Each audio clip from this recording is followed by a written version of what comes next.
Hey, what's happening, guys? Recently, we've done a ton of new upgrades on the 65 Impala Super Sport. We've done brakes, we've done full suspension, we've done new wheels and tires. Well, today is the final piece of the puzzle. We're putting a new 5-speed transmission in it, manual. Stay tuned, you are not gonna wanna miss this.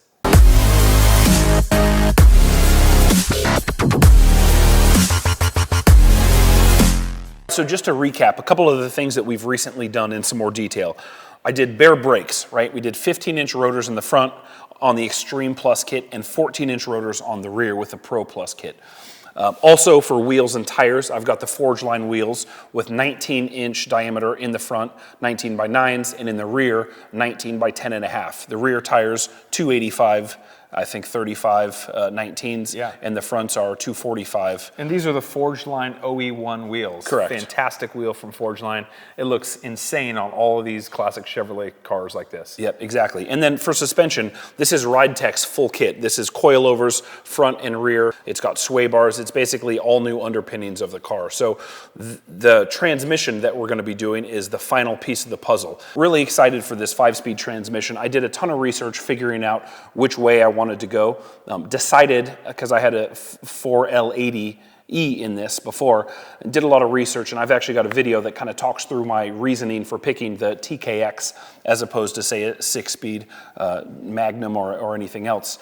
But the 5-speed really checks all the boxes of things that I want. But really excited to get this transmission put in the car. It's going to be cool. I remember when you first got the car back in 2000, it had a power glide. Yep. Then you put in a more modern automatic when you did the LS engine. Yep. And so this 5-speed, I think, is going to really take it up another notch compared to what it's had up to this point. Exactly. And in fact, I had the Power Glide, and then I had a 204R. That's right. And then the 4L80. So With I've the had 327, right? I've had quite a few, correct. I've had quite a few different transmissions in this car. So this will be cool. The first time since owning this car when I was 16 to ever be a manual transmission. I'm pretty excited. And again, this is the combination you want to go with. A manual transmission behind an LS engine.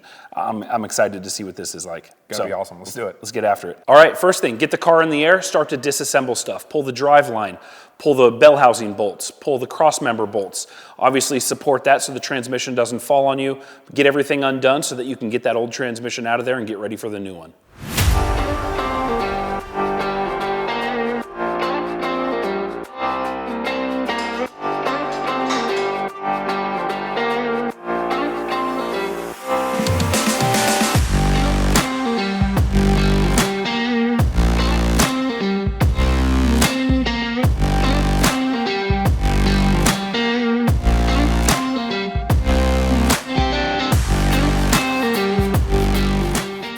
Next thing you're going to want to do starts from inside the car. Easiest is to remove the seats, remove the door sills so you can get the carpet pulled back and expose the console and figure out what you're going to be doing from there. In my case, I'm going from an automatic to a manual, so it's real nice to see, to get everything real clean so that you can see what the new hole needs to look like and where the new shifter position needs to be.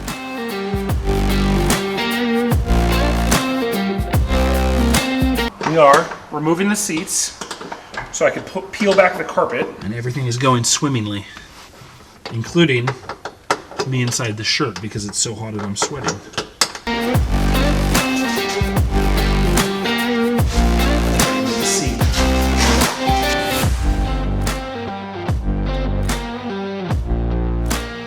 Yeah, bit of that.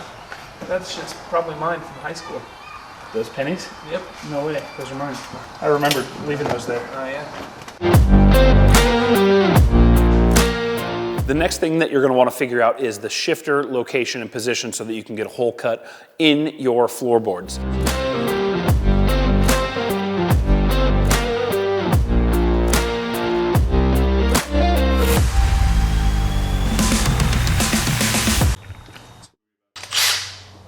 About to do some damage.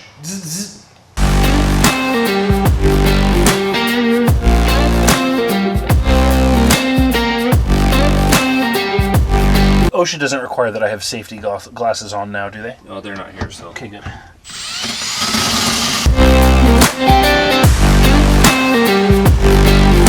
the speed up on that drill, dude. What? The drill's going slow. Turn the speed up. Well, I'm trying not to rip my arm off, dude. Turn No, I know. Like Ryan said, get it going fast and then just touch it, tap it lightly, light pressure with it going fast. You sound like somebody who wants to use this drill right now. I'll do it. Okay, come over here. I will. Watch this. That a baby? Molten hot. That's how you do it, son.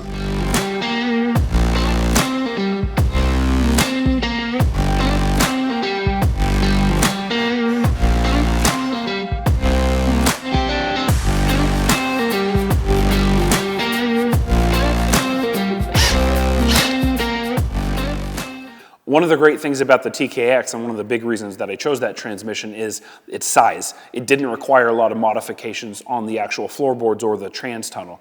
And in fact, when I went to drill the hole for the shifter... And by you drill the hole, you mean I drilled the hole for you. Yeah. You didn't have the guts to take the drill to your original car that you've had for 20 years, so I got in there and was like, technicality. I think I didn't want to break my wrist because there was already a hole and I had no pilot. And I knew that a hole saw is a good way to break your wrist in a high torque DeWalt. But yes, I did let you do that. I appreciate it. yeah, well, mission accomplished. Yeah.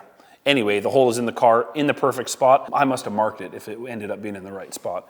And there was no additional cutting necessary, and it fits like a glove. And the shifter's in the original location. I'm going to be utilizing an original 4-speed console in the car. So when you look in the car, everything is going to look correct as being an original 4-speed car, which is pretty cool.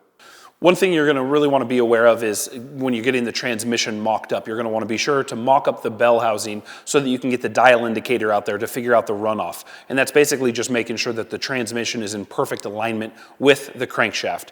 In our case, I've got a GM bell housing and I've got an LS engine. And in our case, we didn't need to use any offset dowels, but that's definitely something that you're going to want to check.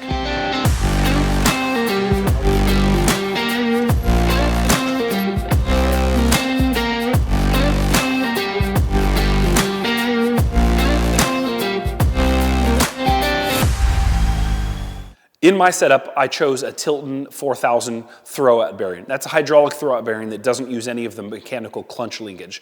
And it's important when using a hydraulic throwout bearing that you set it and adjust it correctly. So you're going to want to check the distance from the face of the bell housing to the bearing so that you get the proper engagement. What's a clunch?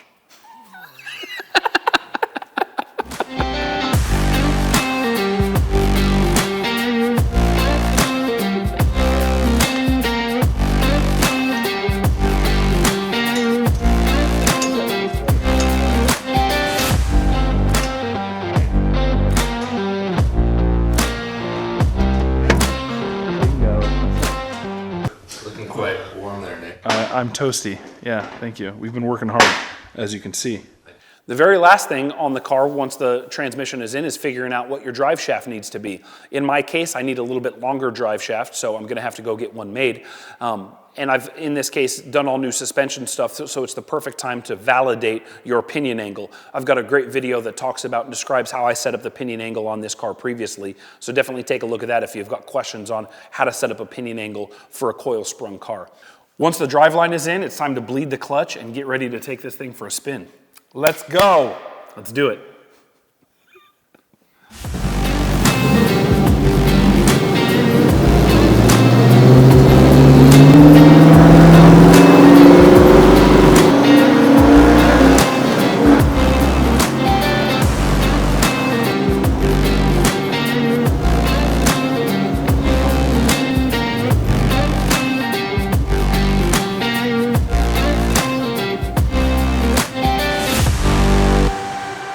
All right, getting back from the first drive, this thing is insane. The transmission shifts so smooth, and it's a totally different animal being a manual transmission now versus the automatic that was in it. For sure. It's crazy. The pros now are definitely the wheels, the suspension, the brakes. The cons obviously being that it's an Impala and not a Chevelle. Yeah, to you. No, here's what I will say though, having driven Dad's Corvette with a TKO, is this transmission shifts noticeably better. And again, not that that one's bad, but I've said it before, a little bit more notchy. I definitely see what people are talking about. This one, it shifts as smooth as butter. I love it. It's crazy. And pretty easy install, all things considered. The smaller package of the TKX, I think, was a smart choice for this compared to, say, the Magnum 6-speed or something else that was big. Yeah, I mean, a fantastic transmission. I've got a video that talks about all the details on this transmission, why I chose it, and a ton of the specs of gear spreads and things like that. So definitely check this video out. Thanks so much, you guys, and we'll see you in the next video.